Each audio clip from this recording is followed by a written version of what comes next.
ಪ್ರಚಾರದ ಅಖಾಡದಲ್ಲಿ ನಾಯಕರುಗಳ ನಡುವಿನ ವಾಗ್ಯುದ್ಧ ಮತ್ತೊಂದು ಲೆವೆಲ್ಗೆ ಹೋಗ್ತಾ ಇದೆ. ಒಂದ್ ಕಡೆ ಅರವಿಂದ್ ಕೇಜ್ರಿವಾಲ್ ಮೋದಿಯ ನಿವೃತ್ತಿಯ ಅಸ್ತ್ರವನ್ನ ಬಳಸ್ತಾ ಇದ್ರೆ, ಇತ್ತ ಕಾಂಗ್ರೆಸ್ ನಾಯಕ ಮಲ್ಲಿಕಾರ್ಜುನ ಖರ್ಗೆ 10 ಕೆಜಿ ಅಕ್ಕಿಯ ಅಸ್ತ್ರವನ್ನ ಹೂಡ್ತಾ ಇದ್ದಾರೆ. ಮತ್ತೊಂದು ಕಡೆ ಬಿಜೆಪಿ ನಾಯಕರು ಇಂಡಿಯಾ ಮೈತ್ರಿಕೂಟದ ನಾಯಕರ ತಂತ್ರಕ್ಕೆ ತಿರುಮಂತ್ರವನ್ನ ಹೆಣಿತಾ ಇದ್ದಾರೆ.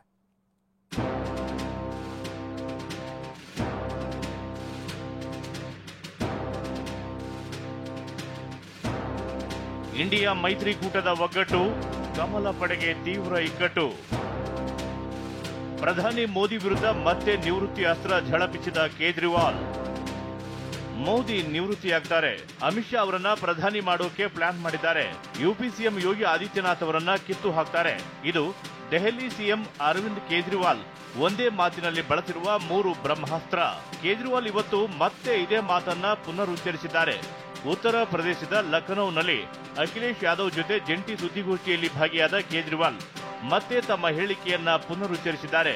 ಅಷ್ಟಕ್ಕೂ ಮೊನ್ನೆಯಷ್ಟೇ ಕೇಜ್ರಿವಾಲ್ ಹೇಳಿಕೆಗೆ ಅಮಿತ್ ಶಾ ಸ್ಪಷ್ಟನೆ ಕೊಟ್ಟಿದ್ರು. 2029ರವರೆಗೂ ನರೇಂದ್ರ ಮೋದಿಯೇ ಪ್ರಧಾನಿ ಎಂದಿದ್ರು.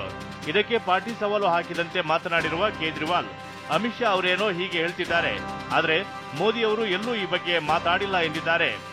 तो अब अगले साल 17 सितंबर को प्रधानमंत्री मोदी 75 साल के होंगे और मोदी जी ने तय कर लिया है कि अमित शाह जी को वो अपना वारिस बनाएंगे और अमित शाह जी अगले साल 17 सितंबर को देश के प्रधानमंत्री बनाने का उन्होंने तय किया है मोदी जी ने। जैसे मैंने मुद्दे उठाए थे तो अमित शाह जी ने और उनके कई नेताओं ने अपनी भावना प्रकट की कि नहीं मोदी जी को 75 साल में इस्तीफा नहीं देना चाहिए, लेकिन बड़ी बात यह है कि मोदी जी ने ऐसा नहीं कहा कि मैं 75 साल पे इस्तीफा नहीं दूंगा, मैं रिटायर नहीं होगा. ಇಷ್ಟೇ ಅಲ್ಲ, ಅಮಿತ್ ಶಾ ಅವರು ತಾವು ಪ್ರಧಾನಿ ಆಗೋಕೆ ಅಡ್ಡಿ ಆಗಬಹುದಾದ ನಾಯಕರನ್ನ ಮೂಲೆಗುಂಪು ಮಾಡಿದ್ದಾರೆ. ಇದೀಗ ಯೋಗಿ ಆದಿತ್ಯನಾಥ್ ಅವರಿದ್ದಾರೆ, ಅವರನ್ನು ಕಿತ್ತು ಹಾಕ್ತಾರೆ ಎಂದಿದ್ದಾರೆ.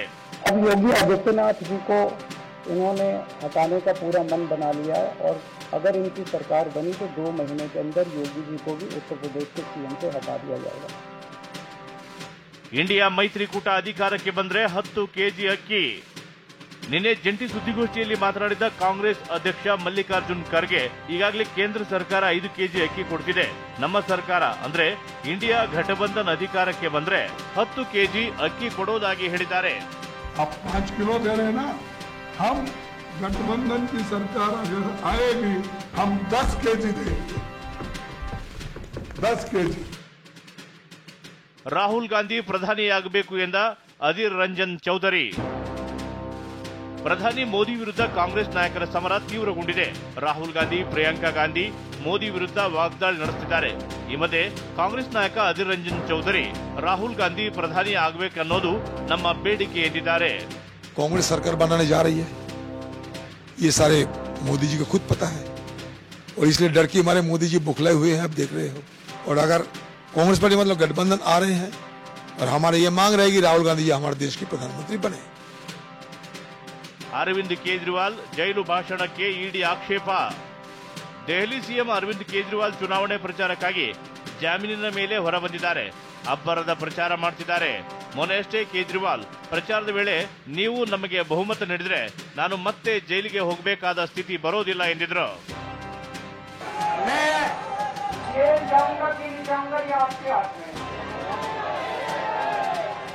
अगर आपने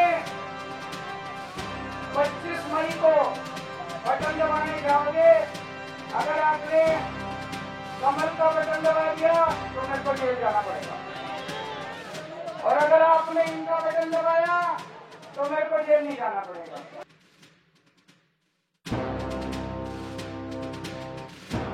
ಕೇಜ್ರಿವಾಲ್ ಅವರ ಈ ಭಾಷಣಕ್ಕೆ ಇಡಿ ಆಕ್ಷೇಪ ವ್ಯಕ್ತಪಡಿಸಿ ಸುಪ್ರೀಂ ಕೋರ್ಟ್ಗೆ ಅರ್ಜಿ ಸಲ್ಲಿಸಿತ್ತು. ಮಧ್ಯಂತರ ಜಾಮೀನನ್ನ ರದ್ದು ಮಾಡುವಂತೆ ಕೋರಿತ್ತು. ಆದರೆ ಇಡಿ ಸಲ್ಲಿಸಿದ ಅರ್ಜಿಯನ್ನ ಸುಪ್ರೀಂ ಕೋರ್ಟ್ ವಜಾ ಮಾಡಿದೆ. ಮಧ್ಯಂತರ ಜಾಮೀನಿನ ಆದೇಶದಲ್ಲಿ ಯಾವುದೇ ಬದಲಾವಣೆ ಮಾಡಲ್ಲ ಎಂದಿದ್ದಾರೆ.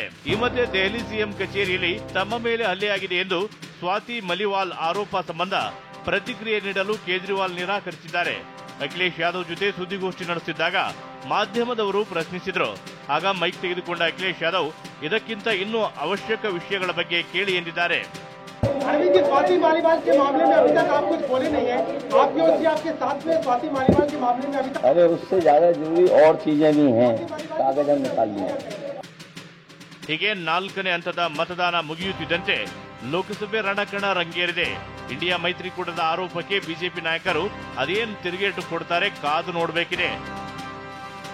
Bureau report, TV9.